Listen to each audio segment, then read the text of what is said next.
여러분 안녕하십니까? 문재인 주사파 정권 5년 동안 특등머저리 삶은 소대가리 문재인이가 북괴 김정은, 김여정의 수석 대변인 역할을 얼마나 잘 수행을 했습니까? 지금 일각에서 문재인 공산주의자, 문재인 간첩 이 워딩이 쏟아져 나오는 그 본질이 무엇이겠습니까? 문재인의 운명은 정해져 있다라고 해도 과언이 아니죠. 자, 지금 문재인이가 터졌습니다. 김정은 9.19 군사합의 때 이것까지 요구했으며 충격적인 그 당시의 상황, 초유의 사태이며 한마디로 대한민국 큰일 날 뻔했다라는 소식이 되겠습니다. 북한 수도권까지 비행 금지구역 만들라. 9.19 때 요구, 문재인 그대로 검토시켰다. 전문가들 아찔했다. 북한이 9.19 남북 군사합의 협상에서 군사분계선 MDL 이남 60km까지 전투기 비행 금지 구역을 설정하라고 요구한 것으로 전해지고 있습니다. 청와대와 국방부, 주한미군 기지 등이 몰린 수도권에서 전투기 비행이 금지되는 초유의 사태가 발생할 뻔했습니다. 전문가들은 한마디로 문재인의 충격적인 9.19 군사합의에 그 민낯이 드러났으며 그대로 됐으면 한마디로 대한민국은 큰일 날 뻔했다. 아찔했다라는 당시의 전문가들의 이야기들이 쏟아져 나오고 있습니다.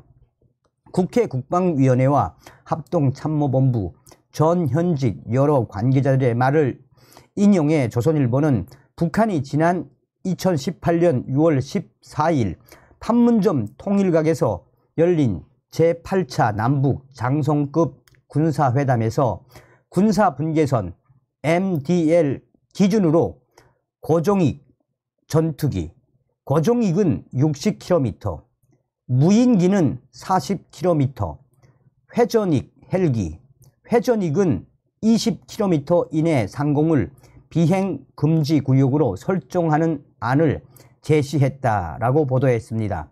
이 회담은 그해 9월 평양에서 열릴 남북 정상회담에서 군사 분야 합의문을 내놓기 위한 1차 협상 자리였습니다. 한국 측 협상단은 김도균 당시 국방부 대북정책관을 수석 대표로 박승기 청와대 국가안보실 행정관, 통일부 합참과장 등 5명으로 구성이 됐습니다. 이들은 당시 협상에서 북측 제시안에 고개만 끄덕일 뿐 별다른 반대 의견은 내지 않았다라고 전하고 있습니다. 군사분계선 MDL에서 평양 거리는 140km가 넘지만 서울은 40여 킬로미터에 불과합니다.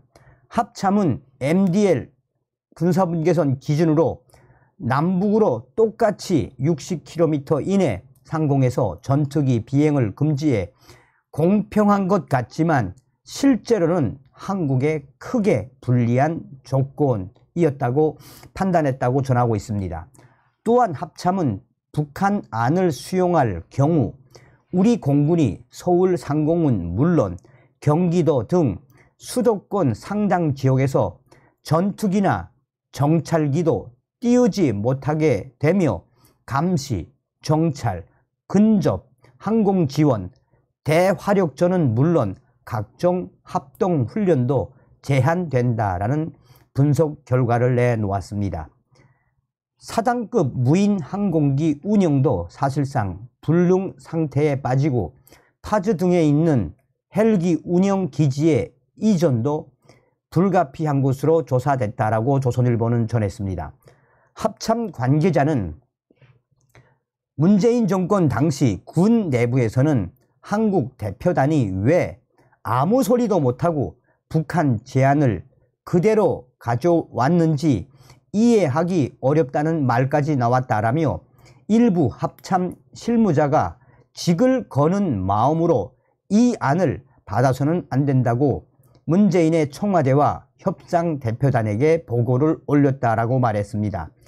정부 소식통 역시 당시 문재인 정권의 한국 대표단은 북한 측에 시종일관 끌려다녔다라며 북한 측은 어떻게든 한국의 대북 방위 태세를 약화시키려고 비행금지구역을 더 남쪽으로 수도권으로 내리려 한 반면 한국 대표단은 주 목적이 협상 타결인 듯 최대한 북측에 맞추려는 눈치였다라고 밝히고 있습니다.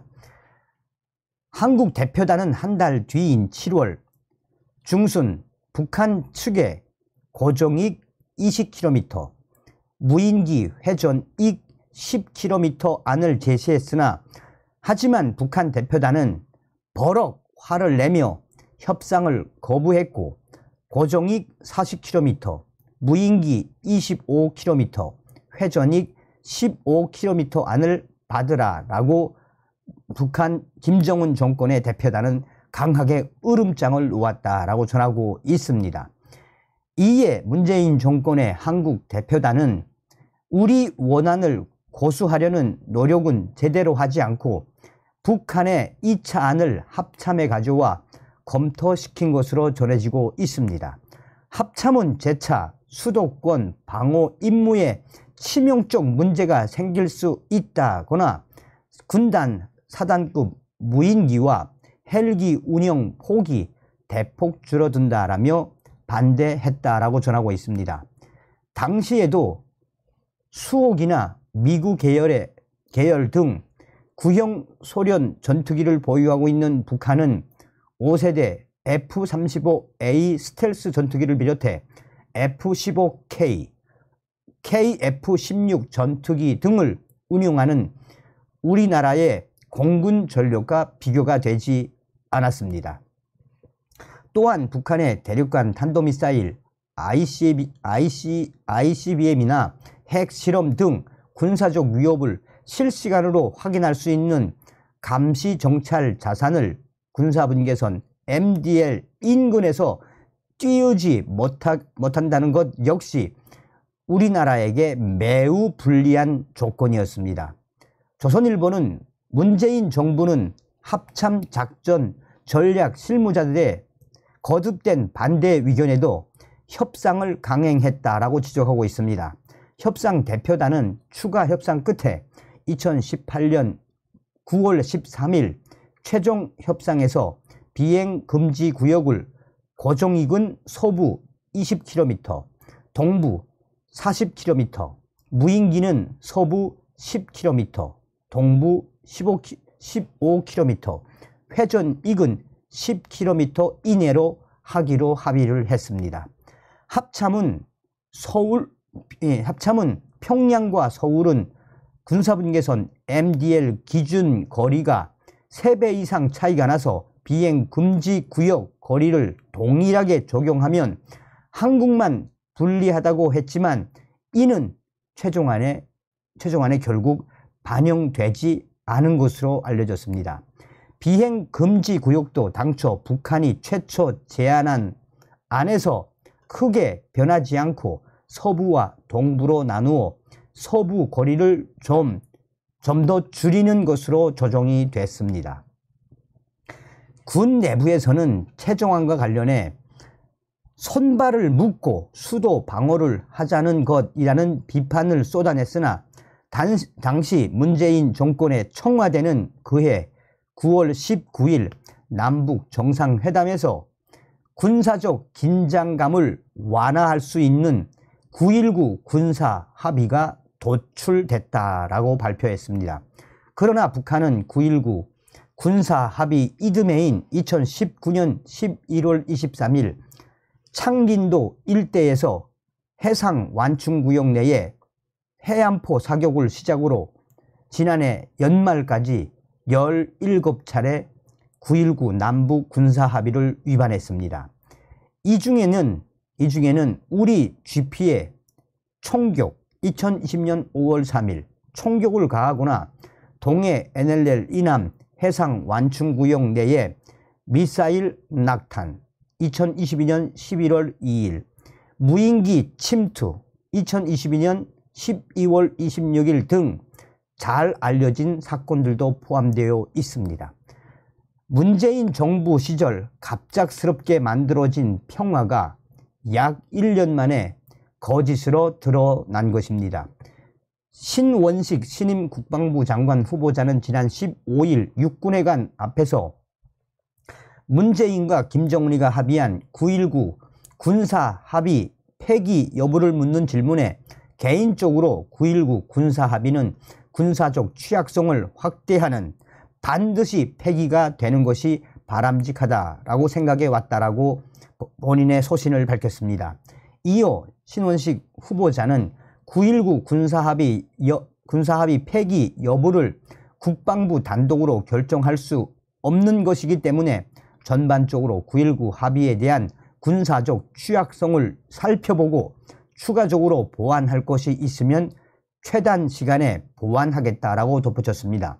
이에 군사 전문가들은 문재인 정권 당시 북한 김정은이가 우리 수도권까지 이 비행금지구역을 요구한 것을 문재인 정권이 그대로 들어준 것은 매우 충격적이며 사실상 그대로 했다라면 대한민국 수도권의 방어, 정말 이 초유의 사태, 문재인 정권의 그 당시에 이런 충격적인 사태에 대해 반드시 책임을 물어야 한다라고 전문가들은 강조하고 있습니다.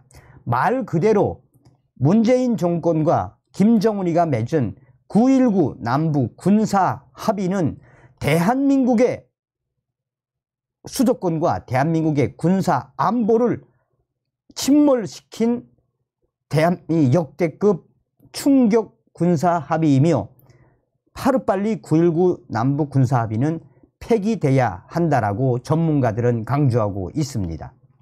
서두에도 말씀을 드렸습니다만 문재인은 반드시 법의 심판대 위에서 반드시 국립호텔에서 여생을 보내야 합니다. 다음 시간에 뵙겠습니다. 멸공.